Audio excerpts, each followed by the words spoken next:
Hello and welcome to 2024. Today is January 10th, Wednesday, and this is the real estate investing, Be the Bank broadcast that we do live monthly. Today, I'm going to have a friend of mine on today to help me out. Her name is Emily Thompson, and she's been on before showing a case study. Today, we're going to be talking about one of my case studies that I did. We bought this in our fund, and we got a little exciting news as soon as we bought it. And so we're going to share and walk through the process of that with you and kind of bring you up to speed on kind of what we see with the mortgage rates and kind of what the current debt to income and credit scores are available for borrowers today for the FHA, VA, and conventional loans. So stay tuned.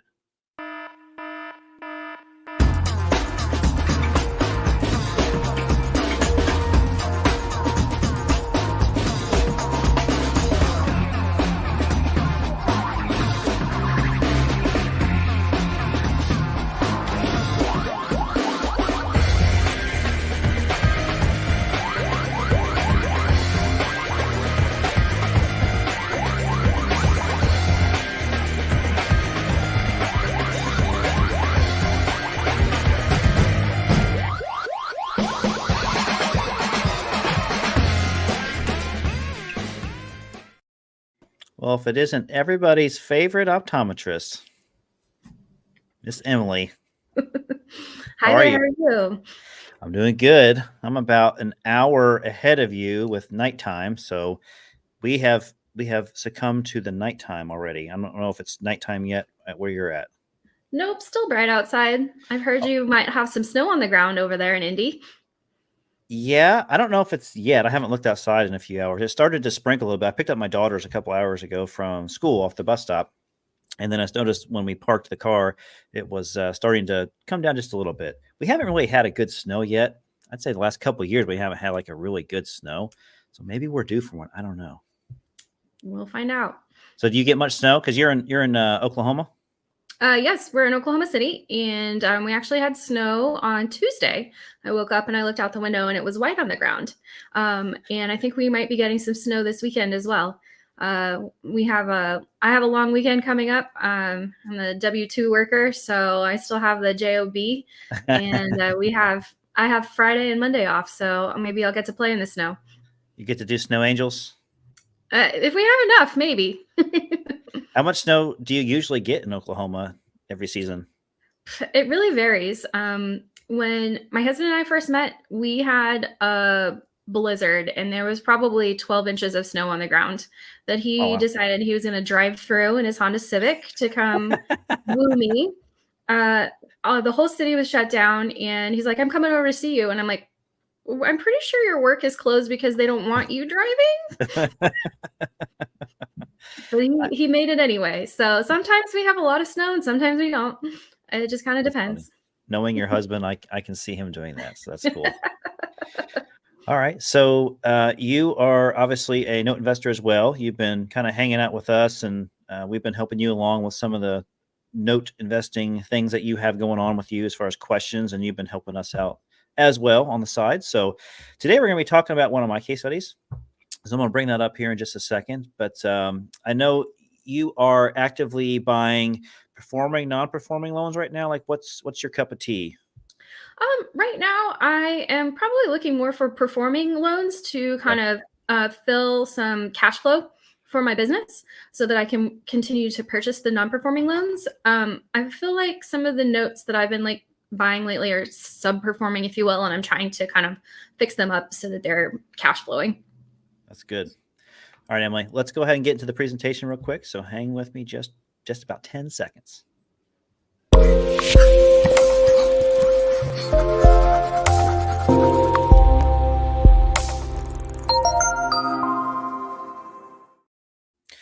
All right. So at the beginning of all these things, we'd like to, introduce our sponsors. Right now, our sponsor is American Note Buyers. Surprise, surprise. And so what we offer here is we've got deals. We've got note deals, mainly performing loans, first lien residential stuff. If you're interested, email our trade desk, operations@ambfunds.com right now. We also buy partials and we buy full loans as well. We have a website, sellers.ambfunds.com. If you want to enter in kind of your note that you want to get a bid on, and we'd be happy to bid on it for you. Usually get back to you within, 48 hours or so. Like I said, first lien residential on single family is traditionally what we buy. We do buy vacant land, notes on vacant land as well. I do have a podcast called Be the Bank Podcast. Sometimes I interview folks across the note investing industry, and we kind of talk about just anything note related and kind of our experiences, or maybe perhaps usually we talk about things that are debating topics in real estate. Specifically in the note business. Richard Thornton is usually on there, but he has since retired. So some of you may or may not know that, but Richard has decided that, the day-to-day stuff is not really what he wants to do anymore. I don't blame him. So he's ready to set it and forget it and be a lot more passive. He's actually in the he's off the coast of South America somewhere. I can't say the word. And so that's what his thing is, to vacation a bunch right now. So anyways, any of you guys out there that have questions during today's part of this presentation today and this broadcast, please use the comment section in the social media platform that you're on, whether you're on YouTube, my LinkedIn profile, our Facebook group, or our Facebook page. I think we're actually on X or Twitter right now. I'm not sure what the right way to say that, Emily. Do you know? Formerly known as X, formerly known as Twitter. It's like saying that, like Prince, the artist formerly known as, So I think of that. Anyways, yeah, we're on there too. So we're streaming on all this stuff. Anyways, throw out a comment if you want. We'll probably play it here live on screen and answer your questions. And then at the very end of the broadcast today, if we don't get to your question, if it's more just a general question or whatnot, it doesn't pertain to something that we're doing on the show live here, we'll definitely answer your question, and we're happy to stay on as long as we need to, just to make sure that you are fully satisfied with that. So we appreciate the likes, appreciate the shares, whatever you can do to help us move this knowledge out to anyone it would be greatly appreciated. I'm sure they would appreciate it too. So Emily, as you know, when we do this broadcast, we often look at the Mortgage Monitor report that comes out every month. A new one hasn't come out yet, to my knowledge. I did check today and didn't see it come out yet. So I was pulling some data from the previous one that I didn't discover until really today, that it was probably important to show. And that is the DTI, the debt to income. So when people are getting a mortgage, they have to be underwritten, right, Emily? Mm-hmm. And when they get underwritten, the underwriter would like to know, can you afford to make this payment? And if they meet a certain threshold by the underwriter reviewing all of their credit information, reviewing all their income and their liabilities and their outgoing expenses, they figure out a number here. And you can see on this chart here, the light blue at the bottom is for conventional loans. The black at the top is for FHA, and the middle one that's more gray, and it's kind of hard for me to see on my screen. It's probably easier on your screen because I have my blue turned off on my screen because, I'm an older guy and the blue light, affects me a little bit more. Being an optometrist, you probably would appreciate your eyes. Yeah. Yeah. You appreciate that. Right. I actually have blue light glasses that I do wear sometimes as well. So it does make a difference. I don't know if you promote that or not, but for me, it makes we'll call it a psychological difference. Psychological? That's fine. That's fine. As long as my eyes don't feel tired, that's what I always get annoyed about. If they But make you feel better, that's then right. do it. The last 5 years, this chart is showing this information, so you can see the percentage on the axis, the y-axis there on the left, and the x-axis is showing kind of a timeline there from 2018 January to October of 2023. You can see what's going on here. So you can probably imagine that the FHA and VA loans do have higher debt-to-income borrowers, and they are more risky loans. So this kind of coincides with it. But what's interesting to me is that it's getting close to 46% debt-to-income is what the average debt-to-income is on an FHA loan. That seems kind of high. That does look really high to me. And I am a federal employee, so I hear some of the chatter about what's going on with the VA interest rates and what they're allowing. And they recently increased the borrowing limit for people. So you can buy more house now than you could before. And that higher DTI is a little scary. Yeah, it's something that we wouldn't like to see with one of our borrowers for seller finance paper, but obviously these are government-backed loans, and so that's what they've been doing for a while. And obviously, the last 5 years, you can see that the line hasn't moved much from 40, let's call it 43%, almost to 46%. It's been pretty common in that range there. So the conventional loan obviously is much lower. Those are people that have obviously more skin in the game with their payment. They traditionally have, 20% or so down payment with that. And that's why that's closer to the 38, just below the 38% marker. So I just thought I'd show that along the same lines with, as far as the timeline here, the credit score for the purchase of a mortgage or the borrowers getting a mortgage, a little bit different. So you see a flip-flop of those lines there. The blue's at the top now, the gray's still in the middle, and the black's at the bottom, because obviously we know FHA loans are going to be more of the borrowers that have significantly low down payments relative to conventional. And they also have credit that is not as good as a conventional loan borrower. So that's why they're down there. So I saw that going over 680 now was the average credit score. It seems like it's getting better. I know it dipped down there. It looks like in middle of 2020 or beginning of 2020, it got down there kind of low, lower, I should say. So the conventional loan, this is interesting. So the average credit score in conventional loan is closer to let's just call it 755, right around there. So, which, I've been lucky enough to have a 800 credit score most of my life until I became a real estate investor. and then I learned about leverage. And when I learned about leverage, my credit score definitely got lower after that. At least it fluctuates quite a bit when things get paid off and when I go out and borrow again. So I don't know if you've experienced the same thing with yours or not.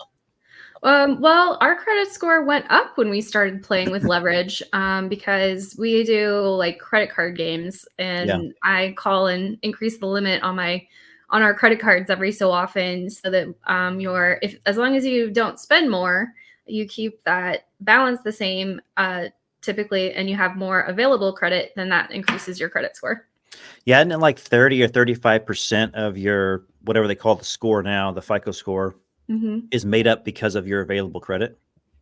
I believe it's a pretty large portion. Yeah. And curiously, there's like 5% of your credit score is based on if you have a like an Amex card. So like the Amex Gold, Platinum, or the Green card. What are those cards called? Charge cards, I think. Where it's not like a normal credit card. You have to pay the balance off every month. So having one of those is actually something that can increase your credit score. But it's only 5%. So don't spend $600 or $700 or whatever it is for Platinum, unless you're, going through the airport clubs a lot. Yeah, I've yet to get an airline card. I've been curious to get one to see if it makes sense. I used to fly a lot more, obviously, since COVID happened. Things changed a lot in every industry in general, and so I don't really fly a whole lot, like maybe twice a year now. But I used to fly 4, 5, 6 times a year, and I thought it was necessary to get those airline miles and stuff because they add up. got a comment here from Sherry. Hey, Sherry, you said same background here. I wasn't sure what you were referring to, Sherry, but perhaps if my screen is frozen on your side or on everyone else's, I would definitely like to know that. But or perhaps you meant something else. But chime in if you want, Sherry, and clarify that right there. But anyways, Emily, I just wanted to share that, just show like the average credit scores and average debt to income on that stuff there. So moving on now, mortgage rates have cooled off a little bit. I think they got up to really close to 8%. We'll call it really close to 8% there in October, and then they've definitely cooled off quite a bit relative to where they were. And I think they got just after the new year, they got down close to 6.6%, maybe 6.7. And I think now they come back up a little bit. So I'm anticipating that the Fed is going to have the rates lower on their side. They indicated earlier in December that they would lower about four. They could lower about 4 times, and they're kind of waiting to see what the labor stats come out and other things to help them understand with inflation and try to help control that or whatnot. But right now, I think it's got back up to maybe up to 7. I should have checked today. I always do this. I always say that, and I never end up doing it before the live broadcast. So I always have the wrong information. But anyways, if anybody happens to know what it is today, the average conventional loan rate, that would be cool just to see that. So feel free to chime that in.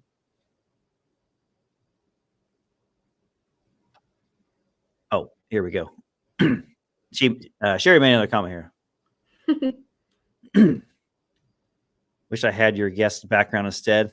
Yes, 30% has been the lending standard. Is that changing? I have a presentation that I give on improving your business credit. And so those stats, like the percentages of like paying your bill on time, keeping your spending at a certain level, those types of things are all in my PowerPoint, but I can't remember exactly what the breakdown is off the top of my head since it's been a while since I've given it. Right on. All right, Sherry, we can connect afterwards if we didn't answer your question the right way there. I want to get into the seller finance deal. So as you guys know, we have a fund that we started last year. And the fund is right now buying a lot of performing assets, mainly performing single-family residential is where we land at. But every now and then we get a piece of land that's on a note mortgage or a note deed of trust, and we buy it. And so this is the case right now. It's actually really close to where Emily lives. When I say really close, it's about 40, 50 minutes from where she actually lives. So she's familiar with Guthrie. Is that how you say it? Guthrie? Yep. Guthrie, Oklahoma. So that's close to your neck of the woods. I'm not sure what river that is. When I took the snapshot of this on Google Maps, I should have claimed what river that was there. But anyways, land investor buys land all over the country. You know, obviously, kind of like a land wholesaler, I guess you would call them. They got this property, this piece of land here, and then they resell it and they advertise it. Usually they get cash buyers, and every now and then they have somebody that really wants it but just can't make the entire amount happen. And so then that's when they offer back to carry back terms. And this land investor is a friend of mine, and they got me involved early to figure out kind of what are best terms and how to approach this and all that sort of thing. So I helped them along and, you know, got them to get in front of a title company, you know, to go through the normal closing process. And the only wrinkle that we're adding here is just, you know, creating a note and mortgage for the borrower. Obviously, this isn't a primary residence for the borrower, so we don't have to go through an RMLO. It's not under the Dodd-Frank and CFPB rules for that part of it. And so they pretty much need to make sure that the borrower can afford to make the payments on it. And so they set them up. They looked at some of the income statements that they had, and sure enough, they were able to create the loan.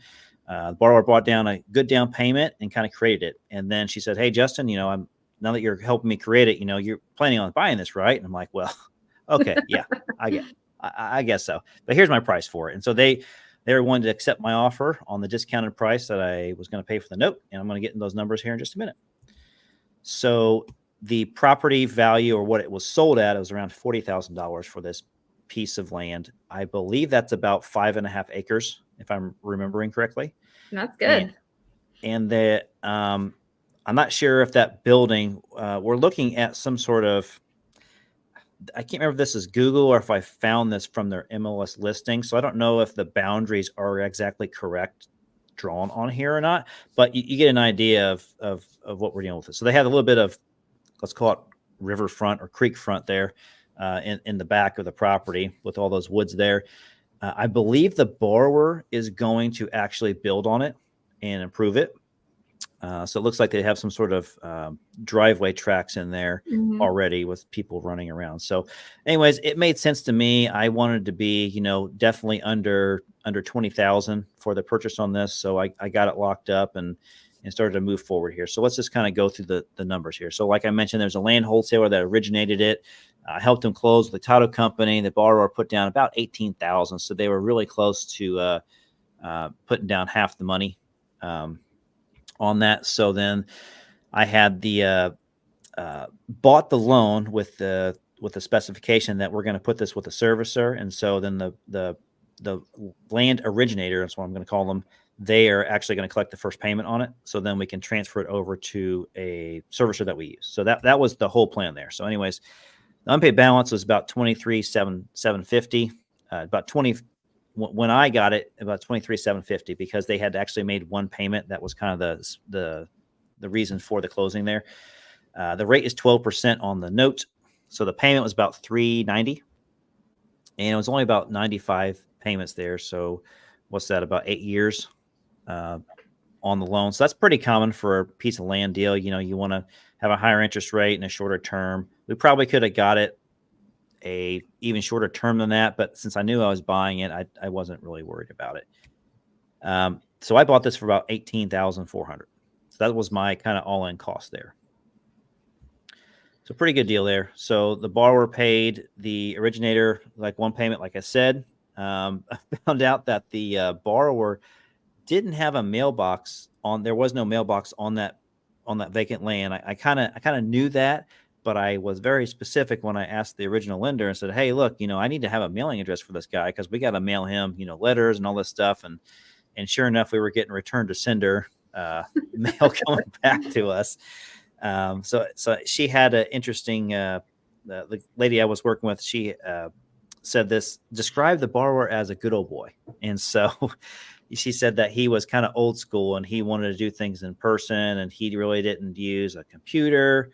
And, I would assume he probably doesn't, use like a smartphone or something like that based on the information. So I actually called up the borrower and got a hold of them, because when we got this mail returned to us, I said, I need to have a mailing address for you so I can actually send you this stuff, so you have something, official in writing that you received it. It's like, okay, yeah, here's my P.O. box, blah, blah, blah. But I already sent the money into the lender.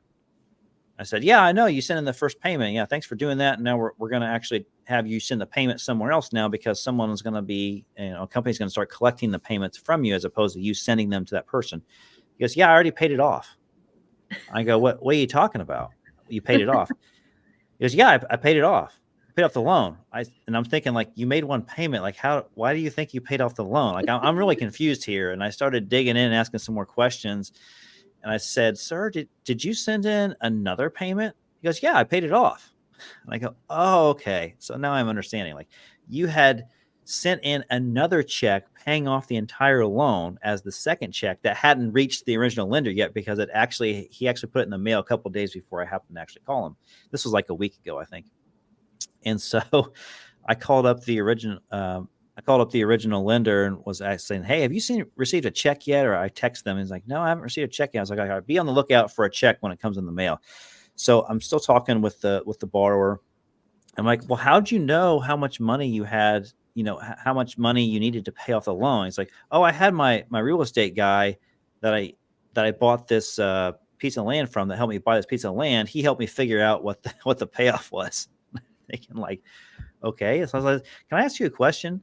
It's like, "Yeah." I was like, "Why did you need to get seller financing if you're just going to pay off the loan?" Yeah, He goes, exactly. "Oh, I had this property in South Carolina that I hadn't sold yet, and I was just going to use the money to buy this piece of land. But since it hadn't sold yet, I just decided to do seller financing, knowing I was going to pay it off at the sale." I'm just thinking like, okay. Why didn't you just delay the sale until?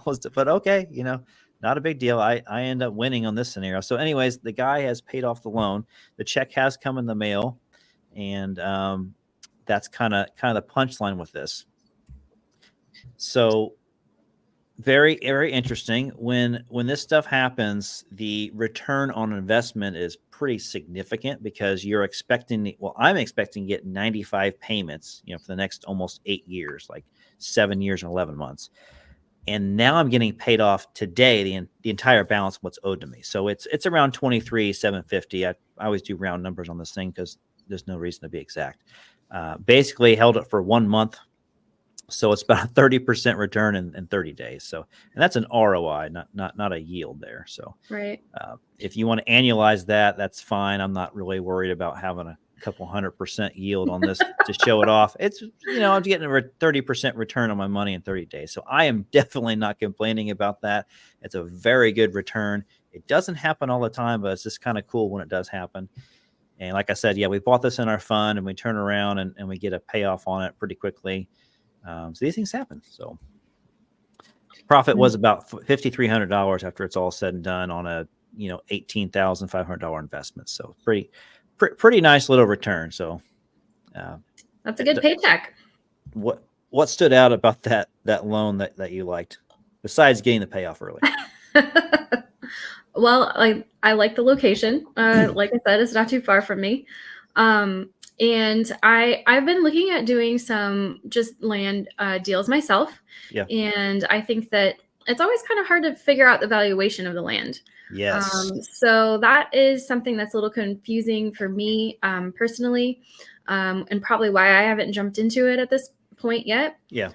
But it sounds like you had a really good system there for you. You have a land guy that wants to work with you and is willing to take the loan or sell the loan for less than the face value. And so I think that that's a really good opportunity for someone to do more business with. So I think it sounds like, slam dunk there. Yeah, I don't deal in land a whole lot, so I am definitely not an expert by any means. So when I have land deals that I quote with notes, I just make sure that I'm very well protected. So you hit the nail on the head. It is very difficult to value land unless you just have a ton of parcels lined up next to each other and they're all selling for a certain price within a certain timeline. That's logical, right? That makes sense. But most of the time, these things are like oddly shaped and they're weird and they're just in the middle of nowhere and there's nothing else to really compare it to. So it's just subject to that. So I look at the assessor's tax value. I get a feel for what did they sell it for? Okay, somebody paid $40,000 for this piece of land. So it's got to be worth close to $40,000, right? So if I'm at half that cost, I feel pretty protected that if I were to take this piece of land back, I could sell it very easily for 25, it sounds like, and not even miss a beat and maybe not even be on the market for more than a few days. So that's the mentality that I had going into it. So I was liking it a lot. The fact that my investment was about almost 45% of what we're saying as is value is, and I let subject to the eye of the beholder. But the borrower's LTV right away, their loan to value was really good. So they had already put down like basically a 40% down payment. That's a really good down payment. Yeah, that's pretty significant skin in the game. So that's what I look for. I don't want to see somebody that has, a couple percent down. Like we talked about FHA loans earlier. I think you can do an FHA loan right now for 3% down. You can do a VA loan for 0% down. Yeah. And so as someone buying a note, that is like, okay, that's pretty risky. If they don't have any skin in the game, you really don't want to be the lender on the other side. Now, obviously those are government-backed loans, but if you're a lender like us, that's not the scenario we're looking for. We're looking for somebody with significant skin in the game, and it really just protects you. So because I get the opposite scenario, Emily, with this, and I know you have too, to where you buy a loan, then it defaults.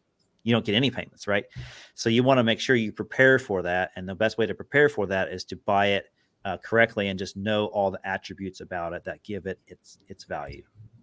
So it was a note and mortgage, which I like. I didn't want to deal with the land contract and the deed. So that's easy, clean. All I got to do now is do a release of lien and record it.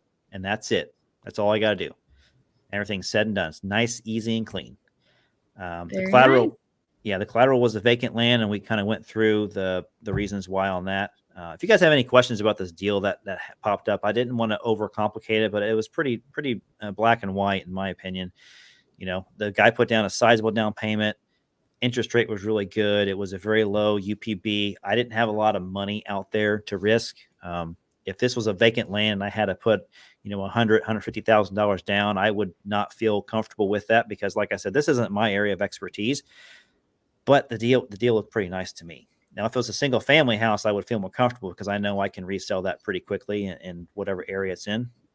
But definitely vacant land is not something that I'm really comfortable with, but I'm starting to see this a lot more often around the US, and we're starting to buy a lot more of these pieces of land every year.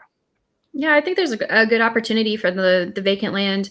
And this would be an ideal note for like an IRA investor that maybe doesn't have a lot of cash built up for like a first time loan for them. So I think that would be a really good one.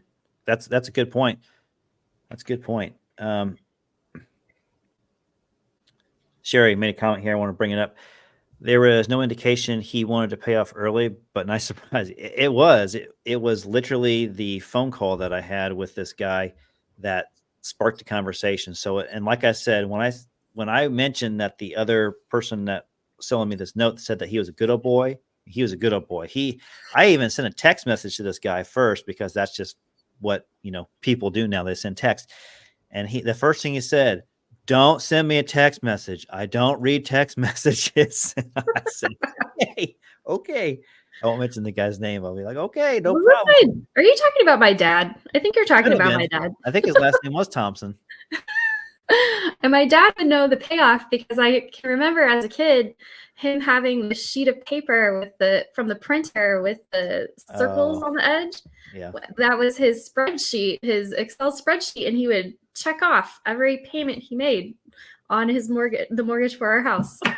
Are you talking about the matrix printer where it had the holes on the side? And that was a little gear that would drive the paper through the printer, and it would be a ribbon and it would go back and forth like this. Yep. Yeah, he had that all printed out. Printer. He got it out every month. Make that check mark. Yeah, I remember my dad would always do everything by hand as well. He'd still, I think to this day, he still does his checkbook balance by hand. This old school checkbook, and he writes everything down there. I'm just like, why are you doing that?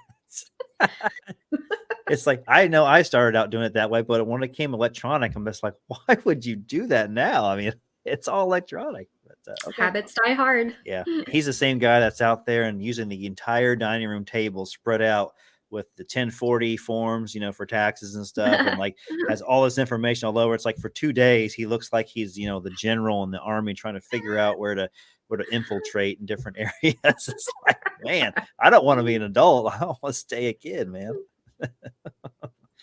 Anyway, so that was the deal there. Had no idea it was an early payoff. It was just, I would have figured it out because the previous lender would have said, "Hey, this person sent me a $23,000 check. Like, do you know what's going on?" Then I would have called them. But, it was just because the mail got rejected is the only reason why I called them, to get things updated. And that's a good lesson, actually, for those of you that are buying loans from people, especially, and if you're originating them, you want to get their social security number of every borrower. You also want to get their email addresses of what they will receive emails to, and their mobile numbers. The more information you have to get a hold of them, the better, because sometimes they can go dark on you, and you really want to have different ways to communicate, especially if you go to a judge and say, "Hey, look, I tried to reach out to them. I had their email, their phone, and their home address," or if it's not their home address, where the property is at, maybe their home address is somewhere else, or the mailing address, then you want to make sure you send it to them. Have that information. So it's really important to have that. Sometimes I slip and I forget to ask for the email addresses or whatever, but I always definitely get the mobile numbers. So because your servicer can contact them. Yeah, I think that's a really good point. When I first started buying notes, I didn't have some of that information, and it turned out that was really important information to have when a performing note goes non-performing and they stop answering calls from the servicer and that type of thing. Yes. So those are really good points to bring up. When somebody doesn't have money, they're really good at dodging phone calls. They become experts at excuses. Oh, the check's in the mail. I put the check in the mail earlier this week.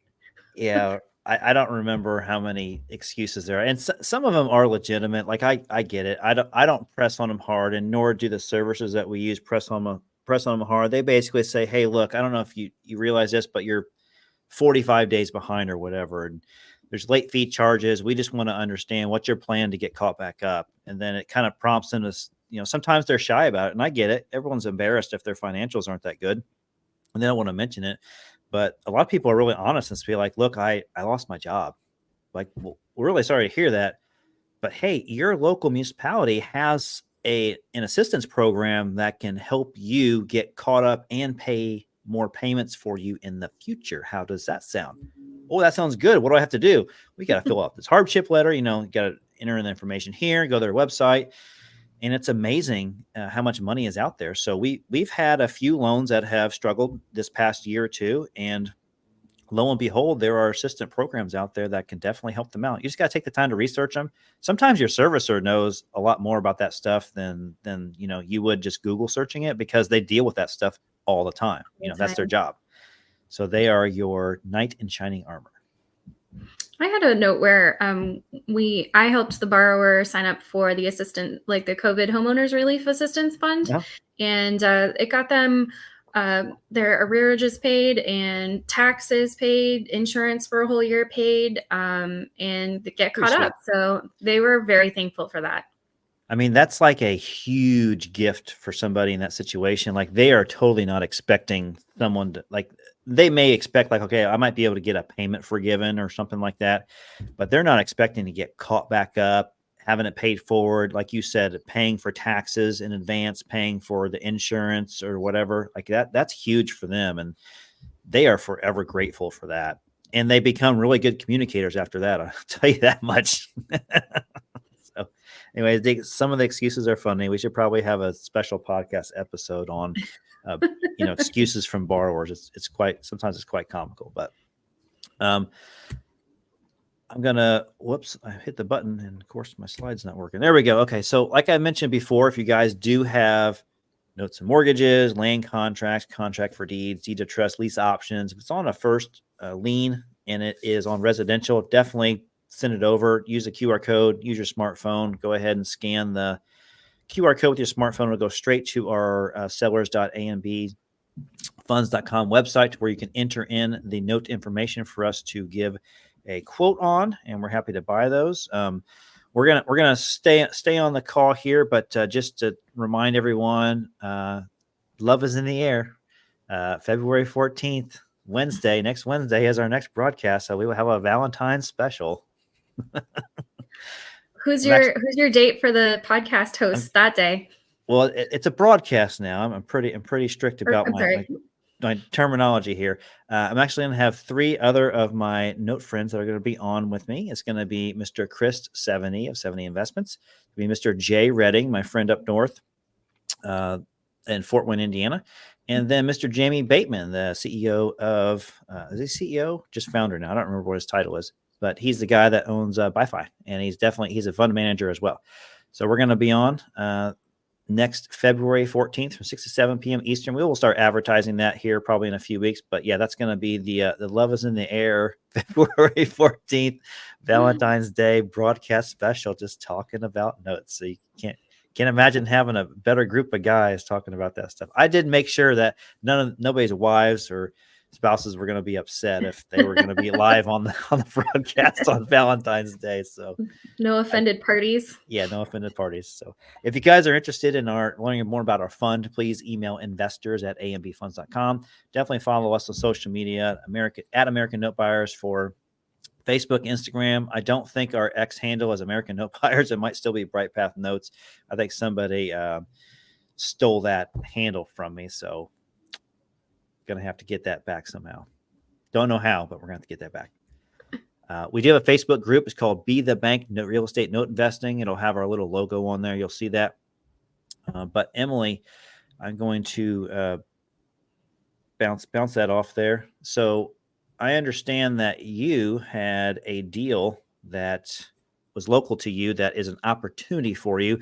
I was kind of going to bring it up on the call, the broadcast today, but it had some information about the loan, about the property there that I didn't want to set out in public because it's not really a deal that's in your control yet. So sure. I didn't want to do that. But anyways, we're incubating it. Yeah. So kind of give me the lay of the land. And by the way, if anybody has any questions in general about what we're talking about, what we have talked about, please continue to chime in on the comment section. We'll be happy to bring them up. But I want to give Emily the floor for a minute and tell us kind of a deal that kind of fell into her lap and what she plans to do. Sure. So, a friend of mine is a realtor in town, and she came to me because my husband and I do private lending. And so she wanted to borrow some money to purchase a property and wanted to know about our process for like what we charge for our private lending and that type of thing. So I was asking her about the property that she's wanting to borrow against and the purpose of it and all that. And so she had found a house that's in pre-foreclosure through another realtor friend of hers. And the property is a nice, like 1,500 square foot house on 2 acres, not far from Oklahoma City. So it looks like a nice piece of land. The person that owns it is selling. He wants to sell and pay off his mortgage because he is going to go to the sheriff's sale if he doesn't make his payments. He has stopped making his payments in late 2020, and his amount to his reinstatement amount, or the amount to bring his loan current, is around $45,000. And That's the steep. loan, yeah. And I calculated the lender must have been paying taxes and insurance and things like that, because the taxes have been paid. Okay. And if I calculated the amount of payments, his payment was only $550 a month. So there's like $20,000 worth of late fees and Missed accelerated payments, right? interest and stuff like that, included in that reinstatement amount. Yeah. So he had an injury. He can't work. He can't take care of his 2-acre property. Okay. So he wants to sell and downsize, which is reasonable. And so he's trying to sell and have about $50,000 after paying off his original mortgage, and have about $50K to start over. So I've been kind of spinning my gears and trying to see how a creative way to purchase this property would be.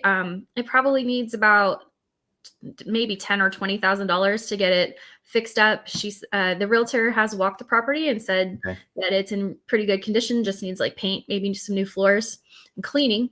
And then could sell for around $300,000. So it seems like there's quite a bit of upside to it if we can get some terms figured out. We kind of thought about doing a subject to, but I think that since the foreclosure is so close, I don't have a sheriff's sale yet, but I think that's going to be announced next month at a court hearing. That I don't think that the subject to would work very well. So we might just see if we can buy it outright. So in order for those of you listening here, so the subject to, the way it would work is that if the lending company, the bank, would allow it, you could take over the mortgage subject to, and you would just have to pay off all the back stuff and get basically the loan caught up. So you have to pay whatever it was, $30,000-$40,000 worth of advancements or accruing delinquencies, so that you could basically just keep the loan the way it is, because it's probably a lower interest rate loan, I'm assuming, and a $500 payment doesn't seem like that much for a possibly $300,000 house. It's a 3.75% loan, and I think he originally borrowed like $119,000 on it, or it was not a high amount. So very good terms if we could take it over, but probably too far down the road at this point. Yeah, and you don't have control of this deal. You're the realtor that's presenting it to you is asking for help, and you're trying to figure out a way to help them. If you were in the realtor's position, obviously you know a lot more about this, and you'd probably walk the property yourself. Yeah. And is this close to you said, or further away? Yeah, it's probably about 45 minutes away. Not in the same direction as Guthrie. was gonna say, is it my neighbor? Is it the No. neighbor of my vacant land deal? No. But it's so I've been talking to her about, and she's been talking to the borrower, and I've kind of been coaching her about, well, we need to see we need the story. We want to know the color. And what's happening with that, and then Yep. try to get us copies of the reinstatement, or the mortgage statement from the lending company, or the servicing company, and all of that, so that we can kind of figure out what's going on. Because the original intent was to try to see if we could keep the borrower in the home, or find a way for him to avoid the foreclosure, since it seems like he doesn't have a lot of time. He had said that he was told he has to be out of the house by the end of the month, and that doesn't That's sound crazy. that doesn't sound right to me. But I couldn't ever get. I think he's a good old boy too, and I couldn't get any documentation to show that. Yeah. He's probably the other guy's brother, right? And doesn't text or anything. Yeah. Doesn't use a computer. So there's a couple of different ways you can approach this. Obviously, you've ran through some different scenarios, and you've obviously talked with other note investors to get their opinion on it as well. But just for the listening audience for this story here, so if you had time and you were in control of this deal, subject to is one option for you, right? Take over the mortgage, get things caught up, basically do what you have to do to rehab it. You can turn it into a rental if you want. You could resell it on seller financing and do a big wrap note. You could just flip it to somebody and just take the capital gain and move on. The other option is, you can pay off the loan entirely and just do the same thing. You can go out and I guess it all kind of, the linchpin is what the borrower's willing to accept on the sale. So Right. And from what the realtor's telling me, he has had a lot of offers for it. yeah, I'd So imagine he would. and she hasn't really like nailed down what her offer and purchase price is. So she doesn't have an accepted offer. So Yeah, I can't tell her loan terms if she doesn't tell me the sales price. right. Yeah, exactly. Um, So it's pretty interesting. So this is happening a lot right now. There's a lot of loans that were created in 18, 19, 20 that were very low rates. And now these folks are struggling for whatever reason. And they have a lot of equity in their house and they may not know it, or they may know it. And like this guy, he wants to put 50K in his pocket and he wants the loan paid off, and he could walk away if someone just gives him 200K. So if the property really is worth 300 by putting very minimal work into it, like maybe let's just say $15,000, that math makes a lot of sense, right? But since Emily hasn't put Emily's eyes on this property herself, she's going off another person, it's hard for her to pull the trigger on it. And plus she's not in control of this deal. So Emily's Right. hands are kind of tied. So it's just like her option right now is to offer this lady money to lend to them and then go forward. I believe when you mentioned this before to me, kind of offline, that the realtor probably wasn't going to put any skin in the game. And so another way for a lender to be creative with this is to say, hey, on the back end, when you have this equity that appears, I want half the pie, right? Or I want 60% of the pie. Like if I'm putting Right. all the risk and the money up front and you're doing the work, that's fine. But if I have to foot the bill, I'm taking a larger lion's share of this because, I got all the risk in front of me. That's other things you can do with it. You can get another partner in this. They can get a bridge loan, different things you can do with it. But anyways, it's a really cool scenario. And I'd like to hear how it plays out after you get further along in the timeline here. Yeah, definitely. I think we have some ideas, and I just need to sit down with her and talk to her more about like how I would approach talking to the seller, and that type of thing. Yeah, like I said, the seller is the linchpin there. It depends on how it's positioned to the seller, the guy that's living in the house, and how motivated is he to have this done with it and walk away with it, and that's how low the price will go. So that's cool. The color for this deal was just a snapshot of the numbers. Yeah, that's all Emily has, is just she has information from the realtor that's given her this information about this opportunity that the realtor wants to buy. And since she knows Emily, and she knows Emily is a lender, and she knows Emily does these sort of things, that's why Emily's involved and how she knows about it. So that this definitely piqued my interest, but there's a lot of cool deals out there like that right now. Yeah, I think it's definitely like the seller story, why the person's selling, how we can stand out from the crowd of other people making offers to try to solve the person's problems in a creative way. Emily, you are a magnet for these types of deals. It seems like every month you come to me and be like, "Hey, I've got this commercial property. It's so cool." And I believe because it's not like you are well connected, but you don't intentionally try to be well connected. It's just you show up and you're just authentic, and you tell people your story, and they remember it, and they're like, "Oh, this person does this because that's unique," and they just remember that. And so now you and your husband are kind of known as the people that do these types of deals. And so that's just so cool how things just fall into your lap like that. Yeah, we do have a background in real estate investing. So some of these are from contacts that my husband, who does it full time, is in the loop with.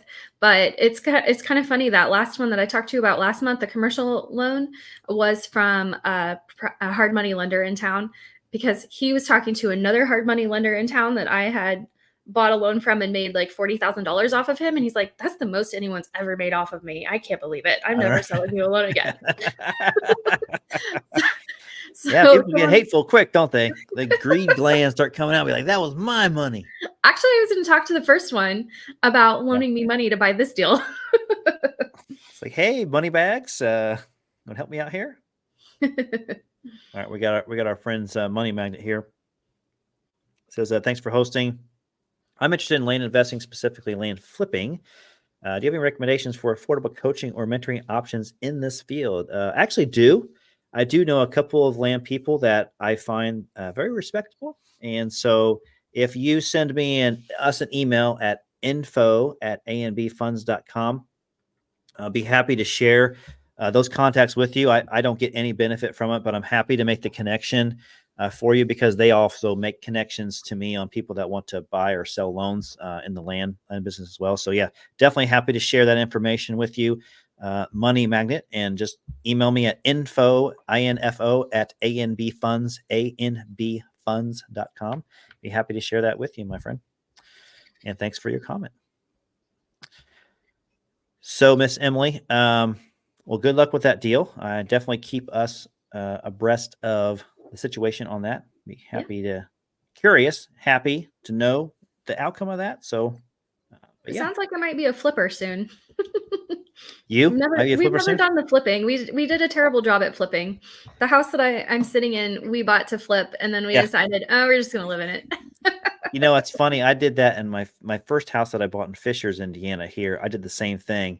I found this property, and I was like, "Man, this is really cool. I'm going to flip this house." And I end up going, "Man, this is what I want."